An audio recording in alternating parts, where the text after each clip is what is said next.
चाहे वो पाकिस्तान की सिक्योरिटी का क्राइसिस हो, चाहे पाकिस्तान का इंटरनल टर्मोइल हो, जिसके नतीजे में हमारी हमारी तवज्जो इश्यूज़ पे नहीं जा रही। जिस तरह से हमारे यहाँ ये नहीं पता कि जी अब मुझे बताएं ना कि मतलब है कि आने वाले दिनों में इंडिया से तिजारत होती है नहीं होती, क्या उसको छोड़ दें आप, लेकिन आप देखें कि के बारे में कहते रहते हैं कि रिसेंटली पता आपको एक डीएसपी साहब भी हमारे लाहौर के पकड़े गए थे जो कि ड्रोन्स के जरिए इंडिया में ड्रग्स भेज रहे थे। अब वहाँ पे बॉर्डर टेररिज्म नाउ अब ये जो चीज़ है ना ये cross border terrorism this is purely an Indian view for Pakistan कि जी ये क्रॉस बॉर्डर टेररिज्म है। इंडिया ने इतना इस पे बोला इतना बोला कि नाउ उन्होंने इसको है क्यों पाकिस्तान में एक फ्री एंड फेयर गवर्नमेंट नहीं बन पा रही है? क्या ये स्ट्रक्चरल प्रॉब्लम है या ये सोशल प्रॉब्लम है या ये आइडियोलॉजिकल प्रॉब्लम है? प्राइमरीली तो एकदम से हमारे जर्नैलों को लगा हमें तो कश्मीर लेना है, ठीक है जी, तो चलो बर्बादी का और तबाही की तरफ। तो सर ले तो नहीं पाए, दुकानें ही चलाई उन्होंने अपनी, ले तो नहीं पाए अपना बैंक की बात।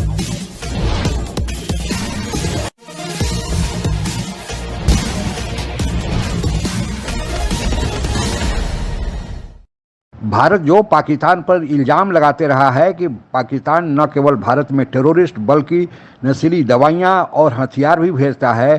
पाकिस्तान हालांकि इसे तो इनकार करते रहा है, लेकिन अब पाकिस्तान की पोल खुल गई है और पाकिस्तान का एक एसपी रैंक का अधिकारी ड्रग्स भेजते भारत में पाया गया है। पाकिस्तान को एससीओ में इससे बड़ी फजीहत का सामना करना पड़ा है। आगे की कहानी सुनते हैं। ठीक है, और देन वो सारी की सारी एनएसए दोवल साहब की जो टेररिज्म की डेफिनेशन है या उनके जो कंसर्न्स हैं they are related to Pakistan. For example अब वो कहते हैं जी कि ये जो टेक्नोलॉजी का इस्तेमाल होता है जो दहशतगर्द जमातें करते हैं ये इसको कैसे बंद करना है, और drones cross border smuggling and weapons and drugs purely Pakistan. आपको याद है कि इंडिया का एक कंसर्न है ये, वो पाकिस्तान के बारे में कहते रहते हैं कि रिसेंटली पता आपको एक डीएसपी साहब भी हमारे लाहौर के पकड़े गए थे जो कि ड्रोन्स के जरिए इंडिया में ड्रग्स भेज रहे थे। अब वहाँ पे वो भी सारी बातें इनके नेटवर्क होते हैं, क्या होते हैं, कैसे होते हैं, ये कैसे ऑपरेट करते हैं। लेकिन मुझे याद है एक डीएसपी था पाकिस्तान लाहौर पुलिस का जिसका काम ही काउंटरिंग ड्रग्स को इस तरह का था, वो ड्रग्स को काउंटर करता था। लेकिन जारी बात है ये जो काउंटर वाले लोग होते हैं ना एजेंसियों में, यही सबसे बड़े जो जैसे हमारे पाकिस्तान में एक अदारा है नेशनल अकाउंटेबिलिटी ब्यूरो नैब, सबसे ज़्यादा करप्शन उसी में। वो अकाउंटेबिलिटी लोगों को करता है लेकिन पैसे लेके और खुद अपने आप जेब को ठंडा करता रहता है। चाहे वो पाकिस्तान की सिक्योरिटी का क्राइसिस हो, चाहे पाकिस्तान का इंटरनल टर्मोइल हो, जिसके नतीजे में हमारी हमारी तवज्जो इश्यूज़ पे नहीं जा रही। जिस तरह से हमारे यहाँ ये नहीं पता कि जी अब मुझे बताएं ना कि मतलब है कि आने वाले दिनों में इंडिया से तिजारत होती है नहीं होती, क्या उसको छोड़ दें आप, लेकिन आप देखें कि वहाँ पे आपको एक अंदाज़ा है कि ये वज़ीर ख़ारजा मौजूद हैं। मैं नहीं जानता इलेक्शन का रिजल्ट क्या आएगा, कैसे आएगा, लेकिन एक 2014 से 2024 तक एक वज़ीर ख़ारजा तो है ना, एक वज़ीर दाखिला तो है, एक वज़ीर जो भी उनका ख़जाने का अमूर देख रहे हैं साहब, एक वज़ीर आज़म तो मौजूद है। अब यहाँ मसला ये है कि रशिया में आप देखें कितना एक ही जगह मौजूद है, वही लोग वही डील कर रहे हैं साल से। चाइना में आप देखें उनका सिस्टम है, आप अरब ममालिक में देख लें वो एक पूरा सिलसिला चला आ रहा है। ईरान में देख लें। तो पाकिस्तान में मसला ये है कि ये इतनी यानी ये पता ही नहीं है कि भाई आज जो हो रहा है वो कल भी होगा या नहीं होगा, हुकूमत कौन क्या बात कर रहा है, क्या हो रहा है, कैसे हो रहा है, क्यों हो रहा है। तो ये जो सिस्टम है ना ये चल नहीं पा रहा, ये जा रहा है, और ये जब जाएगा तो जाता हुआ नजर आएगा। क्यों पाकिस्तान में एक फ्री एंड फेयर गवर्नमेंट नहीं बन पा रही है? क्या ये स्ट्रक्चरल प्रॉब्लम है या ये सोशल प्रॉब्लम है या ये आइडियोलॉजिकल प्रॉब्लम है? प्राइमरीली तो स्ट्रक्चरल प्रॉब्लम है जी। ये देखिए ना, ओवर द इयर्स हुआ ये कि हमारे जो पॉलिटिशियंस थे जिन्होंने ये मुल्क बनाया, वो उनका अपना जो कैरेक्टर रहा है ना वो क्वेश्चनेबल है कि वो क्यों बनाना चाहते थे, उनके मोटिव्स क्या थे। और मुल्क जब बन गया, वो इक़्तिदार में आ गए, तो फिर वो छीना झपटी शुरू हो गई मुख्तलिफ मिनिस्ट्रीज़ की जी कि मैंने ये मिनिस्ट्री लेनी है, मैंने ये लेनी है, मैंने ये लेनी है। और जो बहुत ही जो कोर हमारे इश्यूज़ थे वो बिल्कुल निगलेक्ट हो गए। यानी आप ये देखिए कि हमारा जो कॉन्स्टिट्यूशन था वो 1956 में आया, 47 में मुल्क बना, कॉन्स्टिट्यूशन मेकिंग नहीं की गई, इलेक्शंस नहीं। एकदम से हमारे जर्नैलों को लगा हमने तो कश्मीर लेना है, ठीक है जी, तो चलो बर्बादी का और तबाही की तरफ। तो सर ले फिर तो नहीं उसके पाए, बाद- दुकानें ही चलाई उन्होंने अपनी, ले तो नहीं पाए तो अपना बैंक उसके की बाद बगैर। फिर हम फिर आप देख लें 65 के बाद फिर पाकिस्तान फिर स्लिप होने से और गिरने से फिर संभला नहीं है। उसके बाद फिर 70 आता है, लैंडमार्क हमारा, ठीक है। उसके बाद जनरल जिया का 77 का भुट्टो की फांसी आती है, केओस, पॉलिटिकली अनरेस्ट, जनरल जिया का इस्लामिस्ट दौर आता है। उसके बाद फिर जिहाद, अफगान जिहाद शुरू हो जाता है। ये पाकिस्तान की हिस्ट्री है। तो आप और मैं एक्सपेक्ट करें कि दुनिया में कोई दुनिया हमारे साथ रवाबत कायम करे, कोई पाकिस्तान में कोई बिजनेस आए, कोई टूरिज्म आए, कोई हमारी भी तरक्की हो, ये तो मुमकिन नहीं है। क्रॉस बॉर्डर स्मगलिंग जो है वो पाकिस्तान के रिलेटेड चीज़ है। हालांकि पाकिस्तान को भी इस चीज़ का प्रॉब्लम है when it comes to Afghanistan, ये स्मगलिंग, वेपन्स, ड्रग्स।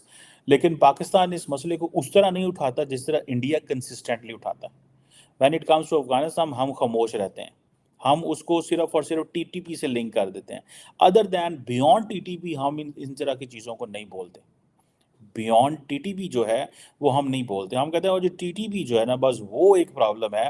टीटीपी के अलावा हमें कोई अफगानिस्तान से प्रॉब्लम नहीं है। So we don't, so once you have to bring things, unless you bring things in your narrative, unless you bring thing in your bilateral and multilateral, those things do not make a point. हम ये कहते हैं, जैसे वो कहते हैं ना कि एक ही चीज़ नज़र आती है, एक ही चीज़ नज़र आती है और वो ये, ठीक है जी, कि भाई आप जो है ना वो करें, सिर्फ टीटीपी की बात करें। अक्सर लोग सवाल यह करते हैं कि पाकिस्तान के जब खुद ही खाने के लाले पड़े हों, पाकिस्तान कर्ज पर गुजारा कर रहा हो, उसके सरकार चलाने के लिए IMF से लोन लेना पड़ रहा हो, तो फिर पाकिस्तानी सरकार या पाकिस्तान की खुफिया एजेंसी ISI के पास इतना पैसा कहां से आता है जो वह आतंकियों को पाल पोस कर बड़ा करने में खर्च करता है, उन्हें ट्रेनिंग देता है और फिर भारत में अवैध हथियारों की तस्करी करता है, ड्रग्स की तस्करी करता है। दरअसल सब यह पैसा पाकिस्तान गैर कानूनी स्मगलिंग से, ड्रग्स की तस्करी से और अवैध हथियारों के कारोबार से कमाता है। पाकिस्तान जो ड्रग्स लेता है वह अफ़गानिस्तान से लेता है। अफ़गानिस्तान में बहुत बड़े पैमाने पर अफीम की खेती की जाती है और उसी अफीम से ड्रग्स बनाकर पाकिस्तान कुछ भारत में ड्रोन के जरिए या पाकिस्तान में जो आतंकवादी भेजता है उनके साथ ड्रग्स भेजता है। साथ ही ईरान के रास्ते दुनिया के अन्य देशों में भी पाकिस्तान ड्रग्स भेजता है। यही कारण है कि पाकिस्तान ईरान बॉर्डर हो या फिर अफ़गानिस्तान पाकिस्तान बॉर्डर हो, दोनों पोरस हैं और यहाँ पर अधिकारियों के पोस्टिंग के लिए पाकिस्तान में बड़ी बड़ी बोली लगाई जाती है, क्योंकि इन दोनों बॉर्डर से, चूँकि ये बॉर्डर लगभग खुले हैं, यहाँ से जो अवैध कारोबार होता है, स्मगलिंग होता है, उन सब का बड़ा कट ये पाकिस्तानी अधिकारी और ख़ासकर ISI और सेना के जवान उगाते हैं। यही कारण है कि पाकिस्तान में कहा जाता है कि पाकिस्तानी सेना सबसे बड़ी कारोबारी है। और अब तो पाकिस्तान का एक अधिकारी जो ड्रग्स रोकने के लिए रखा गया था वही पकड़ा गया है। ऐसे कितने पाकिस्तान में काले भेड़िए होंगे जो भारत में कितने ही ड्रग्स और हथियार भेज चुके होंगे। और पाकिस्तान के कारण जो पंजाब में सबसे ज़्यादा ड्रग्स का कारोबार बढ़ा है, जिस पर एक पिक्चर भी बनी थी उड़ता पंजाब, दरअसल यह सब पाकिस्तान के ही किए कराए का फल है। पाकिस्तान चाहता है कि जो बॉर्डर से सटे सीमा प्रांत है उन्हें अवैध हथियार, अवैध ड्रग्स आदि के धंधों में उलझाया जाए ताकि वे पाकिस्तान के इशारे पर चले और उन्हीं ड्रग्स के पैसों से, हथियारों से पाकिस्तान के जो टट्टू हैं वो भारत सरकार के खिलाफ कोई न कोई बगावत करे। और एक पाकिस्तान के ही इशारे पर जो पंजाब के थाने पर हमला हुआ था वह इसी धंधे के कारण हुआ था। आज के लिए बस इतना ही। जय हिंद। आप अगर हमसे जुड़ा रहना चाहते हैं तो कृपया मेरे चैनल को सब्सक्राइब करें तथा बेल आइकन भी दबा दें ताकि नई वीडियो की जानकारी तुरंत आप तक पहुंच जाए। धन्यवाद। जय हिंद।